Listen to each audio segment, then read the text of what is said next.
Hello, welcome to Little Literati. I'm Jess and this is my January wrap-up video. So I only got around to actually reading 4 books this month, and 2 of them are rereads, but hey, at least I got 2 of the books off of my TBR list read, so yay me. So this is Castle of Wizardry and Enchanter's Endgame, book 4 and 5 in the Bulgarian, and these are the books that I was reading along with a friend of mine, and she has really been enjoying the series, and is really glad that I recommended them to her. And so, I mean, they were as good as I remembered because, of course, they're my favorite fantasy books. And so I've done a whole video on David Eddings books and why I love them. So if you want to check that out, you can see why I love these so much. But I really, really do. They're definitely my favorite, and they did not disappoint. And I was glad that my friend is really enjoying them too, because I didn't know if it was just because I love them because I've loved them for 15 years, or if they really are as good as an adult going into them for the first time. So anyway, this is Wicked Like a Wildfire. This was one of the books I got in my subscription box last year, and I finally got around to reading it. And this one is about 2 sisters who have a magical ability of some kind. They can tweak, one of them can tweak fractals and make any beautiful thing fractal and kind of go into the infinite, and the other one can sing moods. And so the beginning was a little bit slow because there's sister drama and then there's family drama between the one daughter and her mother, and so that was a little bit hard to get past, but then once it got going, it was phenomenal, and it definitely ended on a cliffhanger. And so I'm very excited for the sequel, which comes out this summer, and it's called Fierce Like a Firestorm, and it's going to be awesome. It's only a duology as far as I can tell so far. So it's just going to be the 2 of them, but I really, really enjoyed Wicked Like a Wildfire, a lot more than I was thinking. As I was starting it, I was like, oh, this maybe just isn't for me, but then I got into it, and it really, really was great. There's actual mythology in here, of Eastern European mythology. There's the god of, not really the god, but there's, you know, death personified. So this actually really reminded me of the Star-Touched Queen, but there were some differences, but there were definitely echoes of that while I was reading it. I was like, oh, this reminds me a little bit of the Star-Touched Queen. So that was really interesting, and anyway, I really enjoyed Wicked Like a Wildfire.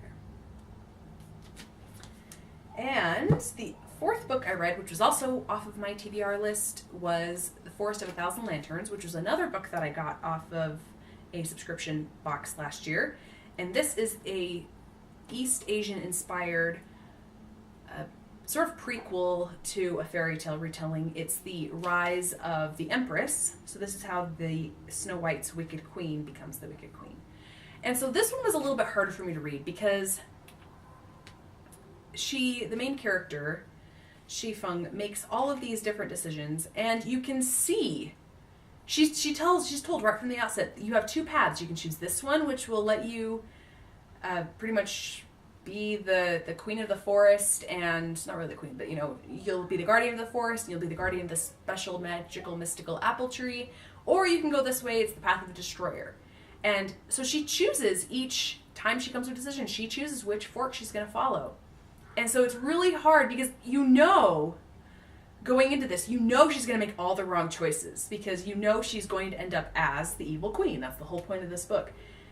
But it's really hard to watch her make each of those really bad decisions because you're like, no, if you were actually, you know, not predestined to become evil, you should totally choose this other way. You should not go this scary way. And nope, she just makes all the wrong choices. And so even though you know that going into it, that she's going to make all the wrong choices, it's really hard to watch her make all the wrong choices and to watch her kill people and to watch her kill animals. And it's really hard to watch Shifeng choose all the wrong choices on her quest to becoming the Empress. And so this one was a little bit harder because it sort of reminded me of the dilemma I had when I was reading Throne of Glass, but this one was just straight up all the wrong choices. And so this was a lot harder even than that one. That one I could kind of get behind. It was like, well, she's an assassin, but she's morally on the right track and she has good reasons for being an assassin. This one, she just is making all the wrong choices. And you watch her falling step by step into darkness and into the path that she's going to follow to become the evil queen. So there's also a sequel for this that's coming out this year. Something about the Blazing Phoenix. I don't remember what the noun is at the very beginning, but something of the Blazing Phoenix. And so I'm interested in reading that one to see if this a continuation of this. I think it's supposed to be from a different character's perspective. It's probably going to be the Snow White character. I'm not sure though. So I'm sure it'll end up, because this also kind of ended on a cliffhanger. So we'll see what happens with Shifeng and see if she can ever redeem herself or if she is just bad now. So Forest of a Thousand Lanterns. Those are the 4 books I read this month. And I really was not off to a great start this year. I'm really hoping I can pull myself up by my bootstraps starting for the rest of the year, starting, this month in February. But I think 4 is actually not a terrible pile, especially since I did knock off 2 things that I've been wanting to read for several months now. So yay, I finally got those read, and I've got my fingers crossed that I can actually do better this coming month. So stay with me, and hopefully we can work together and cheer each other on as we go through our book lists of 2018. So thank you for staying with me, and we will see you in the next video.